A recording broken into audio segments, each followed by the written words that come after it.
Quel est ce mépris de l'État envers vous exactement? Vous êtes quand même des Gabonais.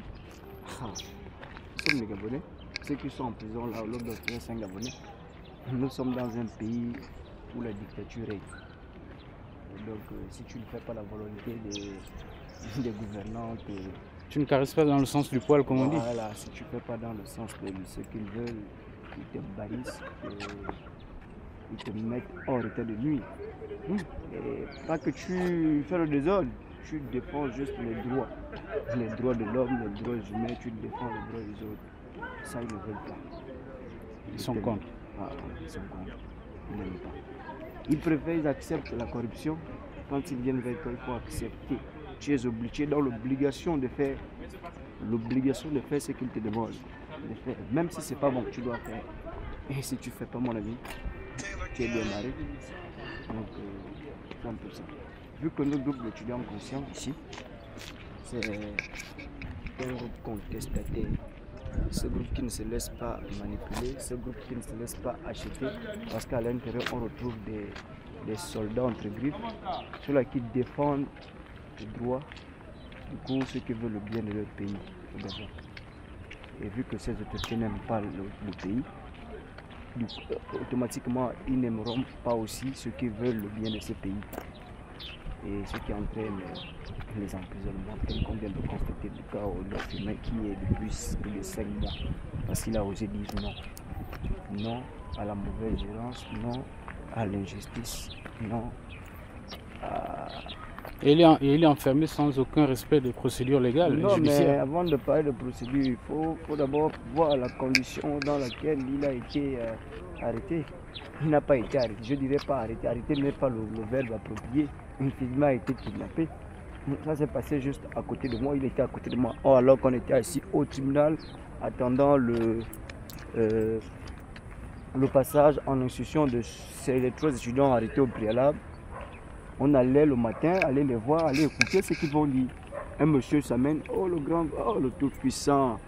Bon, comme fumait c'est un gars ouvert, il ne craignait rien. Dans le tribunal en plus, personne ne pouvait avoir l'idée qu'un citoyen pouvait être enlevé, arrêté ou dans un tribunal, dans un pays sérieux, c'est pas possible. Donc on n'avait pas idée.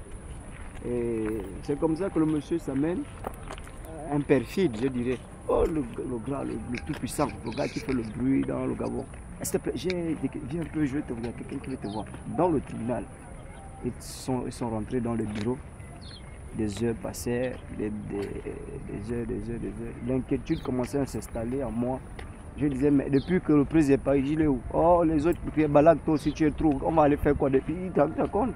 Mais on l'appelle, ça sonne. Lui qui ne passait jamais sans répondre au téléphone. Ça sonne. Après un moment donné, le téléphone est disponible. Des heures. Plus de 3 heures après, 4 heures après, on nous apprend qu'il n'est plus là. Donc ils sont passés par le sous-sol, direction DGR. Donc c'était un agent là-bas qui lui donne le téléphone et lui demande vite d'alerter quelqu'un. Lui-même n'avait plus ses téléphones. Et le seul numéro qu'il avait en tête, c'est celui de sa copine.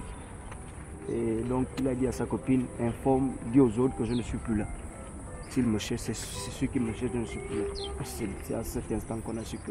C'est un kidnapping? Oui, c'est pas une arrestation. C'est à ce niveau qu'on a su qu'il n'était plus parmi nous. Depuis ce jour, c'était le 4 juillet. Donc il est arrêté, Manu Militari, il est kidnappé. Enlevé comme ça. Enlevé. Dans un tribunal. Déporté dans une prison. Voilà. Vers une prison. Voilà. C'était un vendredi 4 et le lundi 7, présenté au parquet et mis sous mandat de dépôt. Pour quel motif? Il n'y a pas de motif, il n'y a rien. Qu'est-ce que je veux bien dire? Il n'y a rien. Voilà pourquoi il n'arrive pas à statuer sur l'affaire. Parce qu'il n'y a pas de motif. C'est justement l'arbitraire. C'est l'arbitraire? Face à l'arbitraire. C'est ce qu'on appelle la tyrannie. Voilà, la tyrannie, la dictature. Donc face à ça, il faut répondre aussi par... Moi je ne suis pas... C'est vrai, les gens me posent la question, mais là tu es quel genre de juriste? Tu fais le droit, mais il y a quel droit ici au Gabon? Je vais faire qu'il n'y a rien là. Si la loi elle-même elle est bafouée, alors nous aussi on aide à bafouer la loi. Ces autorités-là bafouent la loi. Ils nous apprennent le droit à l'école, à l'université, ça ne sert à rien. Ils bafouent la loi et nous aussi on les aide à le faire. pour mieux construire après. Rien n'est respecté, on me dit, faut suivre les procédures légales pour faire sortir. Donc, quelle procédure? Est-ce qu'eux, en le mettant là-bas, ils ont suivi les procédures? Jamais. Voilà. Moi, je ne suis pas de ceux-là qui pensent qu'il faut aller déposer un courrier là-bas, aller. Moi, c'est quand c'est la Procédure légale, il doit être libéré, tout simplement. Voilà. Et libéré, il sera libéré bien que par la force. Parce qu'ils savent qu'il est là-bas. Ils savent qui l'a mis là-bas. Ils savent, c'est juste un coup de fil. Celui qui l'a mis là-bas, lance un coup de fil, parce que c'est quelqu'un qui l'a mis là-bas. Je ne vais pas citer son nom, je vais juste mon regard. C'est un règlement. Donc, juste parce que tu m'as refusé de travailler avec lui. Voilà. Propos de M. Barack Obama.